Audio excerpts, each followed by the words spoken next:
होंगे, उतने जंगलों में कितने पेड़ होंगे, तो फिर क्या उसकी उपमा बताई जाए।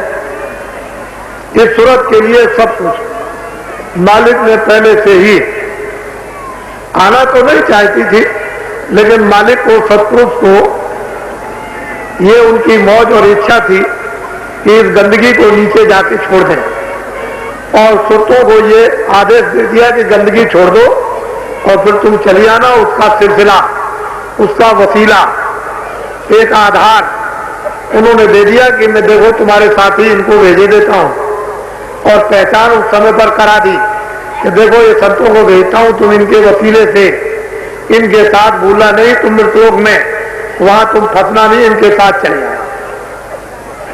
जब ये सूरतें उनके साथ वापस जाने लगी, चाहे वो 1 लाख बरस रहे, चाहे 50,000 बरस रहे, चाहे 10,000 बरस, लेकिन ये है कि बराबर वापस जाने लगी। तो फिर निरंजन भगवान ने सोचा कि ये तो मेरी तपस्या बेकार हो जाएगी, तो उन्होंने तपस्या करके और उन्होंने वरदान मांग लिया, और वरदान मांग करके सारा भंडार नीचे का, जो सबसे नीचे उस गंदगी में था, उसको ले लिया और यहां ले करके उनको सबको, इनको यहां लाके फंसा दिया, और सारा का सारा मसाला ऊपर से बनाते चले आए और यहां स्टूल कर दिया।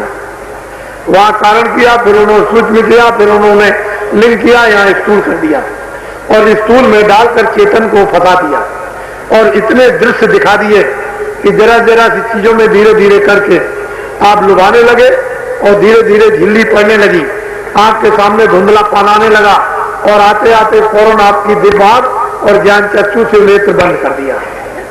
अब आपको नहीं मालूम कि मैं किधर से आया हूं, मुझे किधर जाना है।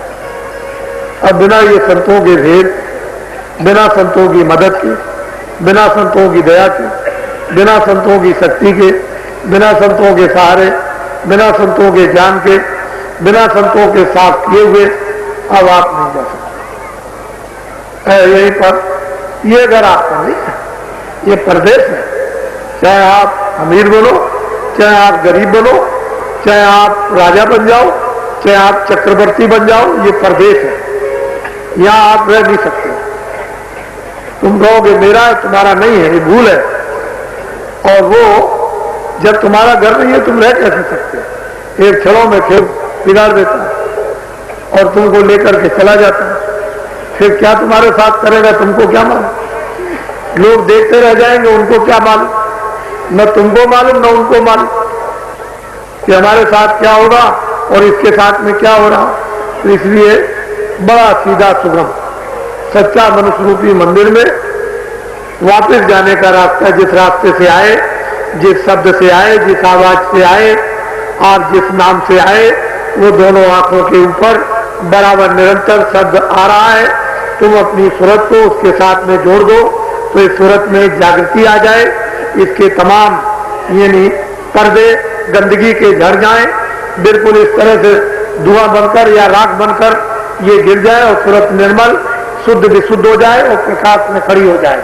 निर्मल जल सोमो पावे, मोह छल छिद्र कपट नहीं मारे। उसके यहाँ ये सब कुछ चलने वाला नहीं है। तो ये तो आपके आने की एक संक्षेप में आज मैंने थोड़ी सी व्याख्या की। अभी कुछ बताया नहीं, बताऊंगा। अभी तो दिन काफी आपको सुनने के लिए पड़े हुए हो, पूरी आप पूरा सुन लीजिए तो अच्छा रहेगा, तभी आपकी समझ में आएगा।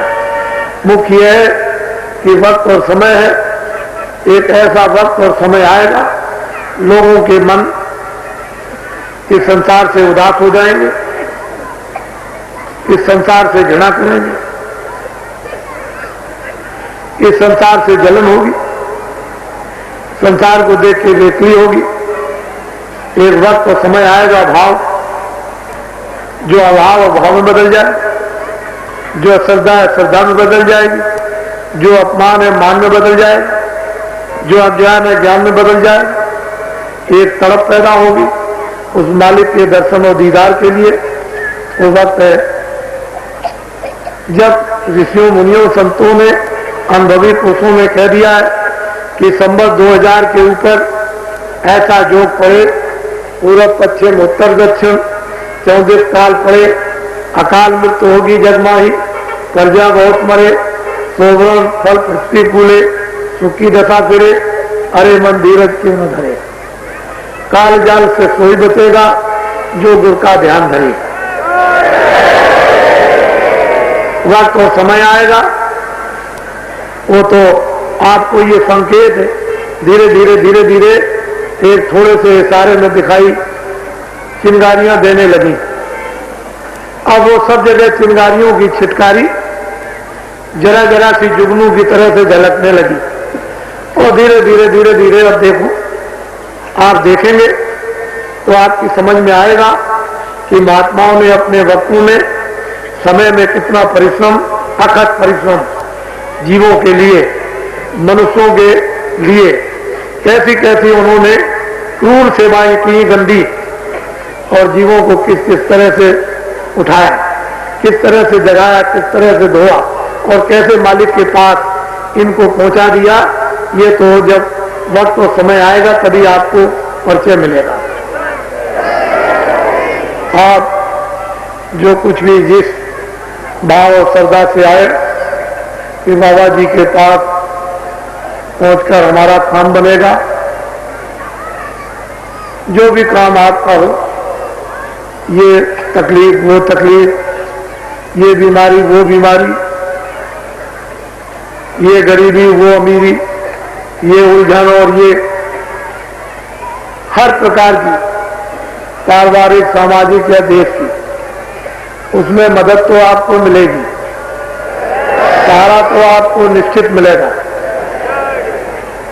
और बहुत लोगों को बहुत कुछ फायदा होगा, लेकिन पूरा फायदा इसलिए आपको नहीं हो पाएगा कि अगर पूरा फायदा कर दिया जाए तो आप फिर नहीं आएंगे,